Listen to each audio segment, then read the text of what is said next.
നമ്മുടെ ഓരോ ശ്വാസത്തിലും ഈ കലാപരമായിട്ടുള്ള എന്തെങ്കിലും കാര്യങ്ങളുണ്ടാവും. പാട്ട്, മിമിക്രി, താളം, ഇതെല്ലാം ഇങ്ങനെ നമ്മുടെ മനസ്സിലൂടെ കറങ്ങിക്കൊണ്ടേയിരിക്കും. എനിക്ക് അങ്ങനെ അധികം ടെൻഷനോ വിഷമങ്ങളോ പ്രയാസങ്ങളോ അതൊന്നും തോന്നാറില്ല. അപ്പോൾ അങ്ങനെ അടിയന്തര ഘട്ടങ്ങൾ വരുമ്പം നമ്മൾ തീർച്ചയായിട്ടും ആ വിഷമങ്ങൾ നമ്മുടെ മനസ്സിലേക്ക് കടന്നു വരും. എപ്പോഴും മനസ്സിനെ ഇങ്ങനെ പോസിറ്റീവായിട്ട് ചിരിച്ച മുഖത്തോടുകൂടി അല്ലെങ്കിൽ മനസ്സിൽ നല്ല ചിന്തകൾ നിറച്ചുകൊണ്ട് ആണ് ഞാനങ്ങനെ മുന്നോട്ട് പോകുന്നത്. എനിക്ക് കാഴ്ച പരിമിതി ഉള്ളതുകൊണ്ട് കാഴ്ച പരിമിതി എന്ന് പറയുന്ന ഒരു കുറവ് തന്നെയാണ്.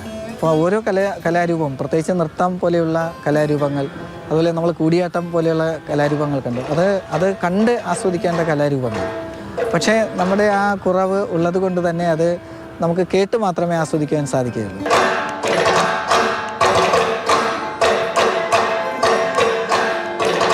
അതിൻ്റെ ആ ഗാനങ്ങളും അതുപോലെ തന്നെ ആ സംഗീതോപകരണങ്ങൾ ഉപയോഗിച്ചിരിക്കുന്നതും ആ വരികളുടെ ഭംഗിയും അതെല്ലാം ആ ഗായകരുടെ ശബ്ദവും ഇതെല്ലാം നമ്മൾ വളരെയധികം ആസ്വദിക്കുന്നു എന്നുള്ളതാണ്. നാടൻപാട്ട് എനിക്ക് വളരെയധികം ഇഷ്ടമുള്ളൊരു കാര്യമാണ്. മാത്രമല്ല ഞാനിവിടെ യൂണിവേഴ്സിറ്റി കോളേജിൽ പഠിക്കുന്ന സമയത്ത് അവിടെ നമ്മുടെ കുറച്ച് സുഹൃത്തുക്കൾ ഞങ്ങളെല്ലാവരും കൂടെ ഇവിടെ നിശാഗന്ധി ഓഡിറ്റോറിയത്തിൽ ഈ നാടൻപാട്ട് അവതരിപ്പിച്ചു ആദ്യമായിട്ട്. അതിനെ തുടർന്ന് ഞങ്ങൾക്ക് ഒരുപാട് പ്രോഗ്രാം അതിൻ്റെ ഫലമായിട്ട് കിട്ടുകയുണ്ടായി. ആദിയില്ലല്ലോ ഒരന്തമില്ലല്ലോ കാലം പോയ യുഗത്തിൽ ഒയ്യരയം രൊയ്യരയം തകരയോരയോരയം. അന്നത്തെ ഒരു പ്രത്യേകത എന്ന് പറഞ്ഞാൽ ഞങ്ങൾ കാഴ്ചയുള്ള ആളുകളോടൊപ്പമാണ് ഞങ്ങൾ മത്സരിക്കുന്നത്. അപ്പോൾ നമുക്ക് അങ്ങനെ ആരെയും പരിചയമില്ല, അവിടെ മത്സരിക്കാൻ വരുന്നവരെ അറിയില്ല, ഓഡിയൻസിനെ അറിയുന്നില്ല, ഞങ്ങൾക്ക് ഞങ്ങളെ മാത്രമേ അറിയുള്ളൂ.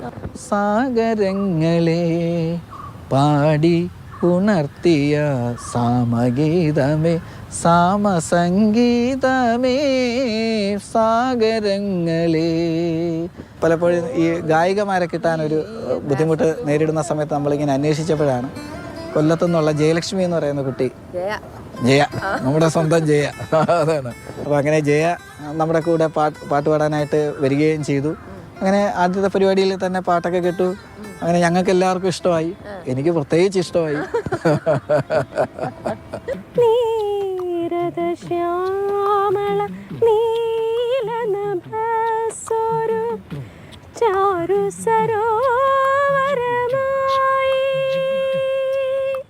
ജയലക്ഷ്മിക്ക് എന്നോടും എനിക്ക് ജയലക്ഷ്മിയോടും ഉള്ള ഇഷ്ടം അത്യാവശ്യം നമ്മുടെ കൂട്ടുകാർക്കെല്ലാം മനസ്സിലായി.